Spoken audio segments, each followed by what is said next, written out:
Setiap tindakan tanpa tujuan merupakan usaha yang sia-sia. Bagi Paulus, usaha untuk mengidentifikasikan dirinya hanya karena satu tujuan yang mulia, yaitu memenangkan sebanyak mungkin orang bagi Kristus.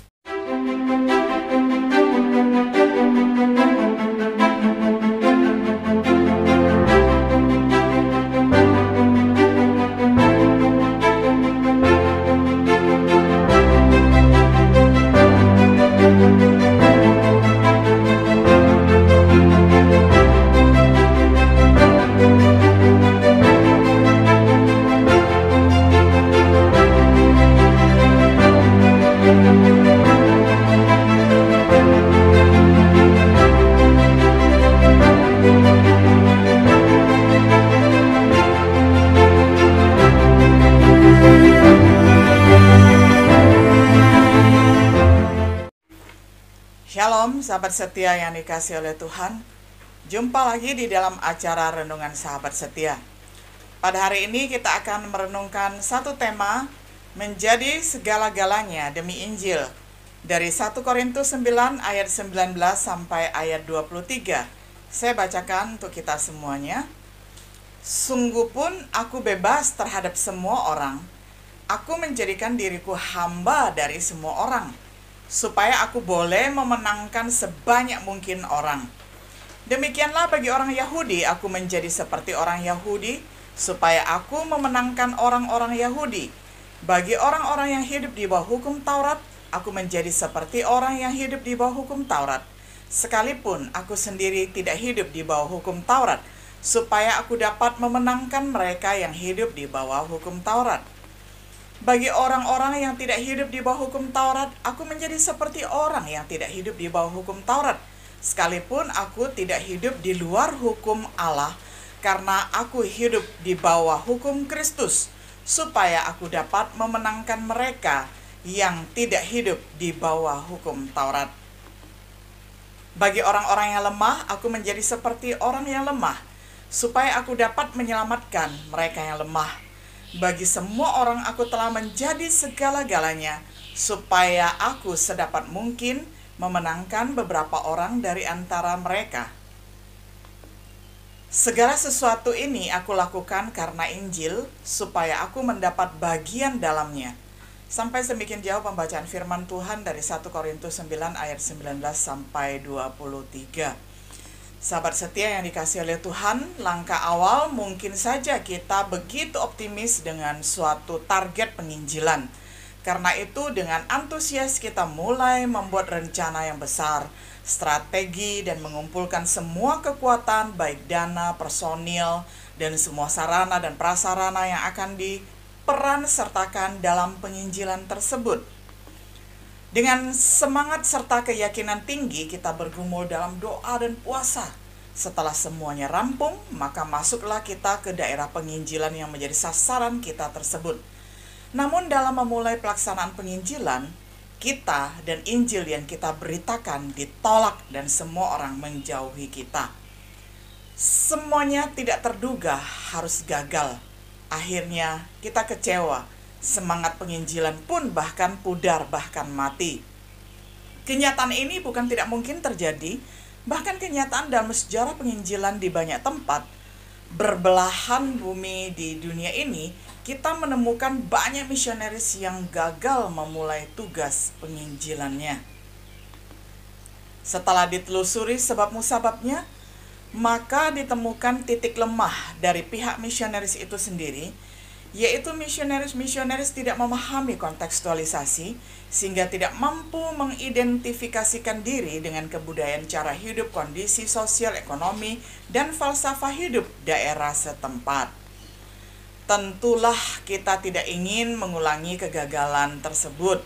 Oleh karena itu adalah merupakan keharusan bagi kita untuk memahami konteksnya.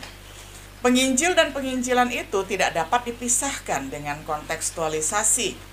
Hal ini dapat kita pelajari dari Rasul Paulus dengan strategi penginjilannya, yaitu mengidentifikasikan diri atau menjadikan diri sesuai dengan orang yang dilayani. Hal ini bukan berarti terbuka dengan sikap kompromi yang mengarah kepada sinkretisme ataupun campuran kepercayaan, sehingga tidak kehilangan identitas kekristenan. Yang pertama-tama kita mau melihat dasar identifikasi menjadi segala-galanya demi Injil. Yang pertama itu adalah teladan Kristus, inkarnasi. Yohanes 1 ayat 14, Filipi 2 ayat 1 ayat 11 dan 1 Korintus 9 ayat 19. Tuhan Yesus bersemayam atau bertahta di surga yang mulia, namun dalam rangka penyelamatan manusia dari dosa dan hukumannya, ia dengan kerelaannya meninggalkan kemuliaan surga, datang ke dunia menjadi manusia ataupun berinkarnasi, mengambil rupa sebagai seorang manusia sejati. Allah menjadi manusia atau inkarnasi merupakan realisasi identifikasi Allah dalam dunia. Bahkan secara khusus, Kristus mengidentifikasikan diri dengan kebudayaan dunia Yahudi, adat yang tidak bertentangan dengan nilai surgawi. Misalnya dia mengenakan pakaian dan makanan Yahudi. Sehingga kehadiran Allah di dunia ini diterima, walaupun pada sisi lain ia ditolak. Bagaimana kalau Allah hadir di dalam dunia tanpa inkarnasi? Pastilah manusia tidak mampu menerima kehadirannya. Inilah dasar dan juga teladan yang diberikan oleh Kristus kepada gerejanya dalam tugasnya untuk mengemban amanat penginjilan di dunia ini. Paulus sebagai Rasul Kristus di dalam penginjilannya, ia selalu menggunakan strategi identifikasi. Namun ia bebas terhadap semua orang. Artinya, ia tidak terikat kepada norma-norma, adat, dan kebiasaan. Ia mengidentifikasi dirinya sebagai hamba dari semua orang. Ia dapat menyesuaikan diri dengan kebiasaan, norma, dan budaya semua orang tanpa mengurangi nilai iman Kristen.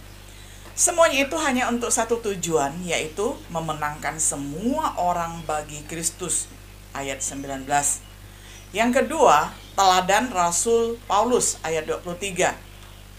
Kita dapat mengidentifikasikan diri sebagai hamba yang terendah untuk maksud-maksud tertentu, seperti untuk mencari muka, cari perhatian, keuntungan pribadi, atau ikut-ikutan dalam suatu perbuatan dosa lainnya. Berbeda dengan Paulus, kekuatan yang mendorong dia untuk menjadikan dan menempatkan dirinya sebagai hamba untuk semua orang semata-mata terletak pada dua unsur dasar yang harus dimiliki oleh hamba Tuhan, yaitu pertama, karena Injil, ayat 23a. Artinya, karena Injil itu berharga sekali baginya dan bagi keselamatan banyak orang, Injil merupakan kebutuhan yang sangat pokok dan urgent yang harus diterima dan dimiliki oleh semua orang. Yang kedua, tugas penginjilan, ayat 23b, Paulus mengidentifikasikan dirinya sebagai hamba karena tuntutan ilahi, yaitu penyelenggaraan tugas panggilannya harus dipenuhi. Artinya dia tidak ingin gagal dan lalai. Kita harus menggali semua unsur yang ada dalam lapangan pelayanan dan mengenalinya secara konkret, analisis, kemudian memisahkan unsur-unsur yang akan dipakai dalam pelayanan dan membuang unsur-unsur yang tidak akan dipakai dalam pelayanan dan membuang unsur-unsur yang bertolak belakang dengan iman Kristen. Sehingga kekristenan tidak kehilangan jati dirinya. Bidang-bidang yang membutuhkan identifikasi yaitu pertama, identifikasi rasial, ayat 20. Untuk orang Yahudi, Paulus menjadikan dirinya seperti orang Yahudi.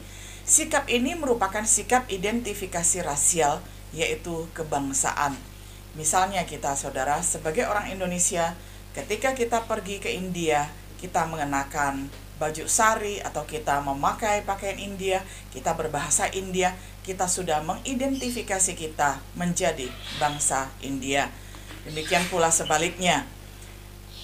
Kita melihat ketika mengidentifikasikan ras tertentu, bangsa tertentu, kita rela meninggalkan adat istiadat asal kita dan kita mengenakan adat istiadat yang baru di tempat di mana kita bertugas melayaninya.